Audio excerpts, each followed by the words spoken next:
It's not often I get to make an addendum, but I think the Pace Bend Ultra, which is that race I just covered this past weekend, warrants one.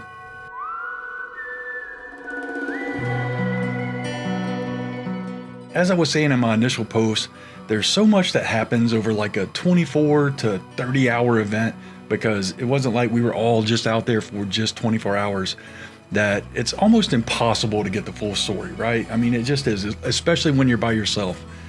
And I mean, I missed Walter's finish, right? Because I was fooling around with my drone, and they got the car started and they had to get out of there. So, I mean, things happen. So there's a couple of things I wanted to clear up though, based on feedback I've gotten from people and just rewatching the video. First up, I want to say that there was a few more people from the San Antonio cycling community than just Walter and Mark. And I didn't know. I would have kind of done a little piece on them if I'd known that.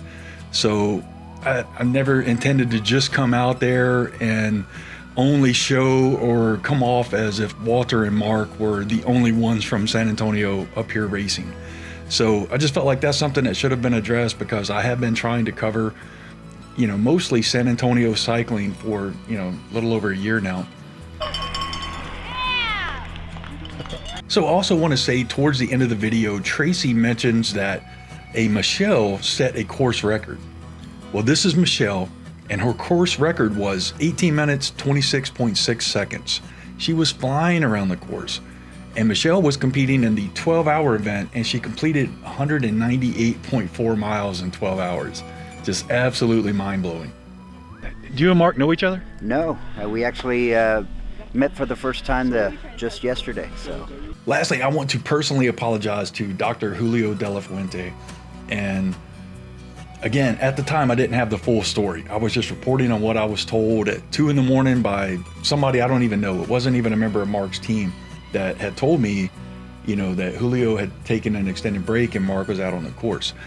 I didn't mean for that to come off as any kind of negative towards Julio personally, and I'm sorry if it came off that way. That's on me. What I was trying to show with that whole segment was that the cold was affecting people differently, and it affected a lot of people differently. Julio, again, he was Mark's partner during the 24-hour event, and what I didn't know at the time, but I know now, was Julio had signed up for a 6-hour race, which was to happen on that Sunday. But he agreed to be Mark's partner on relatively short notice, within like a week or two, and because Mark's original partner couldn't make it. So Julio went from, in his mind, doing a 6-hour event to a 24-hour event. And what he had told me after the fact was, you know, he had agreed to do 8 hours, right? So him and Mark had made some kind of a plan, you know, ahead of time, and that was kind of his agreement. And, you know, the numbers back it up, and Julio got almost 118 miles. And man, on that short of notice, Julio put in some serious time out there on that bike for that team, and it showed. They got first place. So my apologies to Julio and his friends, because I got a lot of comments and messages and stuff like that, and I didn't realize like how it came off, right? Like tone deaf, I guess. I didn't realize it came off that way. So I apologize to you, Julio. Julio did his part above and beyond, especially all things considered, man. He really went above and beyond. And then after rewatching the video, I wanted to just give another special shout out to everyone who raced the 24-hour solo version of the event.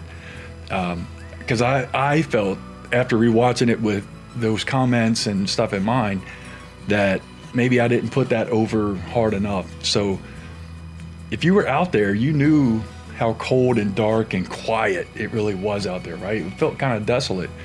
And that's no small feat to be out there all alone, you know, minus this 20, 30 seconds that you're by the pits or whatever that, you know, you're getting support. But a dark, cold road in the Texas Hill Country in early February is no joke.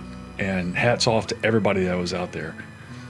All right, so here are some of the final standings as reported on the Pace Bend Ultra website.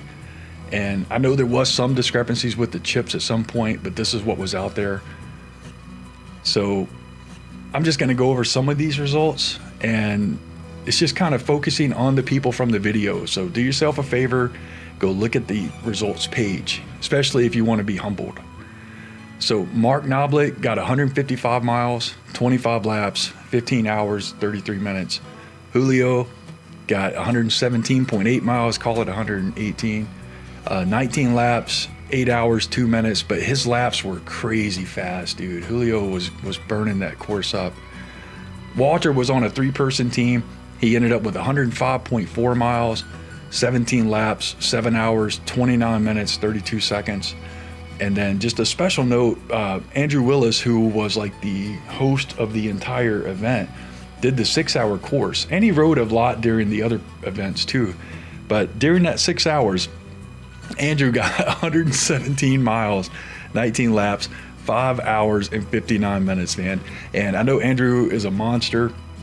And that's not Andrew telling me he was a monster. That was a lot of the people that were hanging out with Andrew were telling me, like, wait a minute, you don't know who this dude is? Like, you might want to do some research. So anyway, thank you guys so much for watching. I know this video is running long for like an addendum, but I don't often get to do that. And I just wanted to make sure that I was clear on everybody that was out there for this event, that everybody that was out there put in work, put in crazy amount of work to even be there. And anyway, I didn't mean to, put anybody down or not cover anybody or anything like that in that video. So thank you guys so much. Take care. Peace.